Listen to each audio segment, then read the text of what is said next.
Hi everyone, it's Mrs. Baker, and I'm talking to you again about the Canterbury Tales prologue.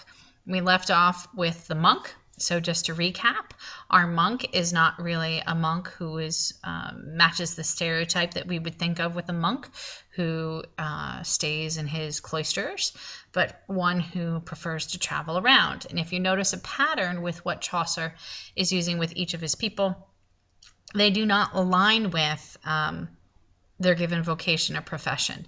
That our nun, we would not realize that she is a nun had it not been for him telling us this. She sounds more like someone who would be at court and would be eating among the ladies of court, and is all focused on courtly love with her love will conquers all pin.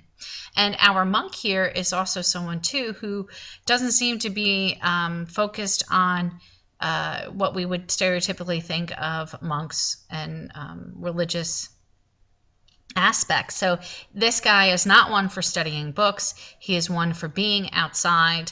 And while he is kind of plainly dressed, his robe, though, actually denotes that it's not plain. He has the finest fur in all the land on his sleeves. And monks are supposed to be plainly dressed, yet this guy is not. And he also has a very curious pin. He has a love knot.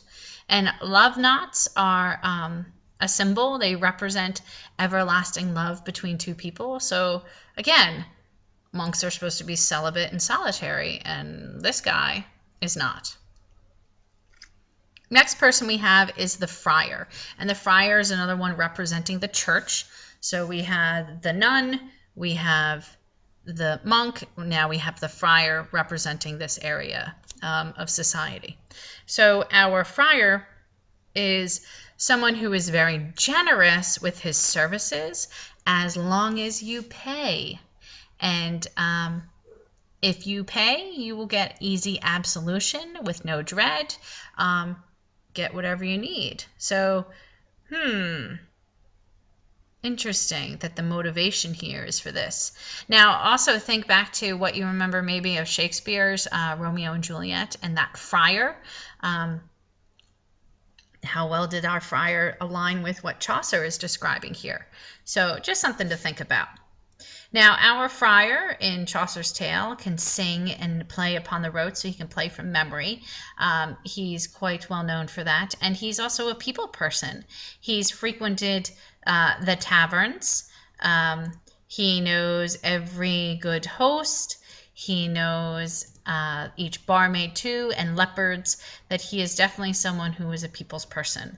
Lepers are folks who suffer from a highly contagious skin disease and are often shunned because it's contagious, but it is treatable, and which is why we don't have too many modern examples of lepers unless you're in poorer countries who are not focused on personal hygiene and clean drinking water. So third world countries, yeah, there's still some lepers around modern day. All right, now our friar is not just someone who focuses on religion. He is someone who settles disputes among others, and he's the finest beggar of his house, that he can even beg from a poor person. He can beg and get money from them. So again, motivation. Our friar, it seems to be focused completely on money with him. Okay, he's a good speaker. He is very persuasive with his English soft upon his tongue.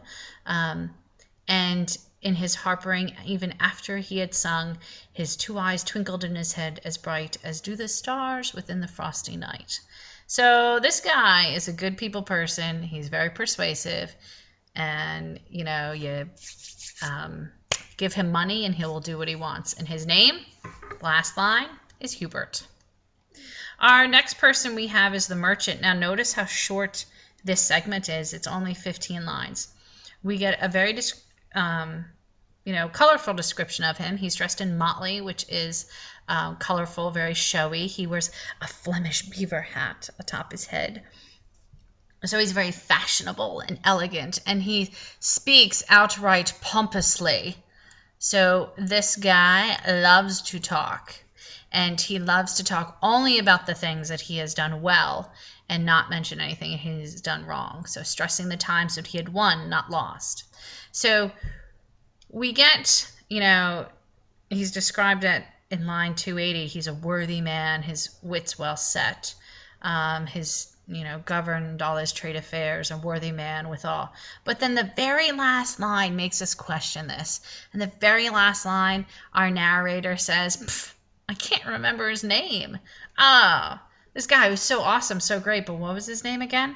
And as soon as you realize he doesn't know his name, that tells you pretty much what our narrator thinks of this fellow.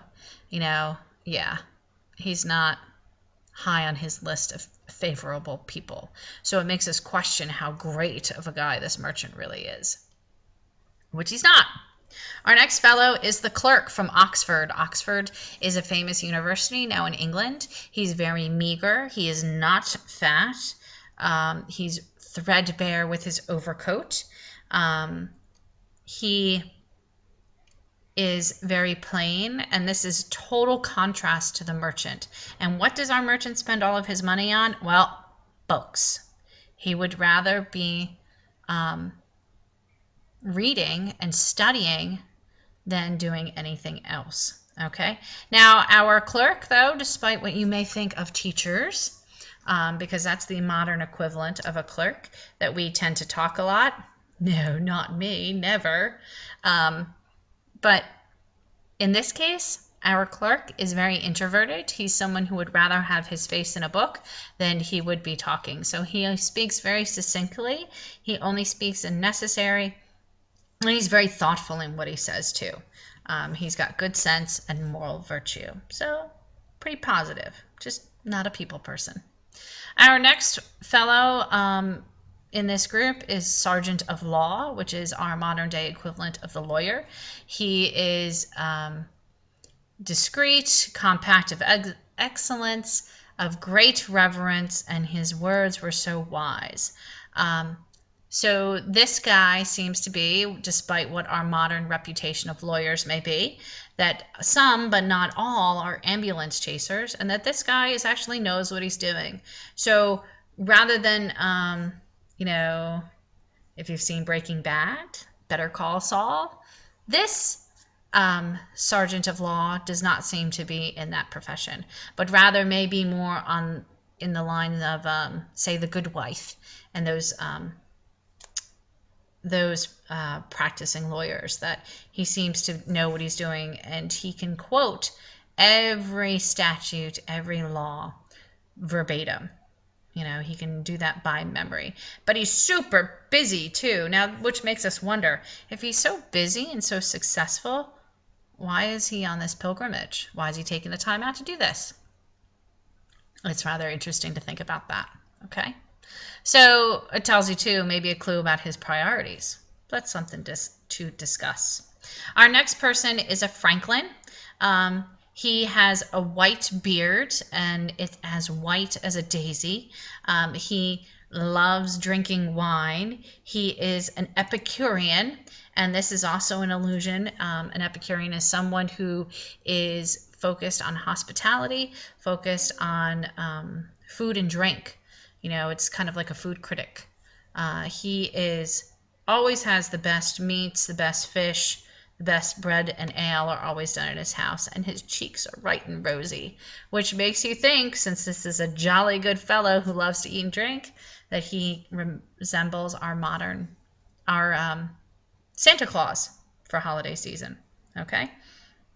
Saint Julian is the patron saint of hospitality, so it is no wonder why he worships Saint Julian, because hospitality, food and drink. Okay, and that it literally figuratively snows inside his house with food and drink. That you can always put on a good spread at his table, which makes you wonder what he thinks of the host and maybe thinks of other people when he goes traveling. And this guy has, he's bringing with him a dagger, a trinket bag of silk, and he's been a sheriff, he's been other jobs, but then now he's focused on food and drink. Our next group is the haberdasher, carpenter, artist maker, dyer, and weaver. And these are all guildsmen, okay? They're skilled tradesmen. They're lower on the social scale, but they're still very prosperous because their weapons and their eating utensils are solid silver. They are not cheaply made of and trimmed or covered in brass. That they're not just coated. They are solid silver, so that tells you that they are very well to do. Now, they are bringing goods with them. They are fit to be councilmen, and they manage business with people. That these guys are of good character, okay? And it's good to hear madam before one's name, and to go to church when all the world may see, having one's mantle borne right to royally. So pretty much these guys are, they're good, okay?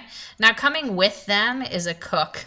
Now in contrast, look at the cook's description is not even 10 lines in comparison to the others that we've seen.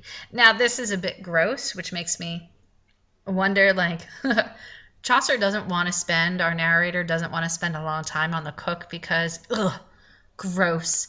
Yeah, while this guy can can cook, he's not very clean. He's not very hygienic. He has a sore on his shin. And this is what's like, I'm gonna vomit. The sore is all pussy. It's sweet blancmange, which is blanc is like white, is the color white. So this pus on the sore looks like the sauce on some of the dishes he's made with chicken, rice, almonds, and milk. Oh, gross. So yeah, let's not look at this one anymore. All right, the sailor is one from Dartmouth, a town very known for its trade and sailing. Go look it up some more. Our sailor, though, has a dagger hanging on a cord about his neck, which is really interesting. That, like, okay, so he's hiding this dagger. It's always within easy reach. Well, why does he need that? Well, maybe because he's not the most reputable of sailors. That while traders, so he's transporting goods, while the traders sleep, he steals their wine.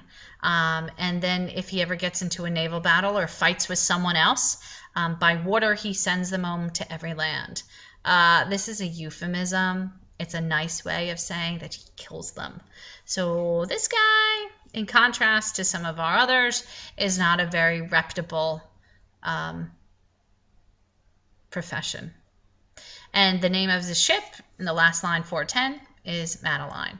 Okay, in our next installment of Chaucer's Prologue, we're going to take a look at the Doctor to the end and review some of those characters. Stay tuned for more.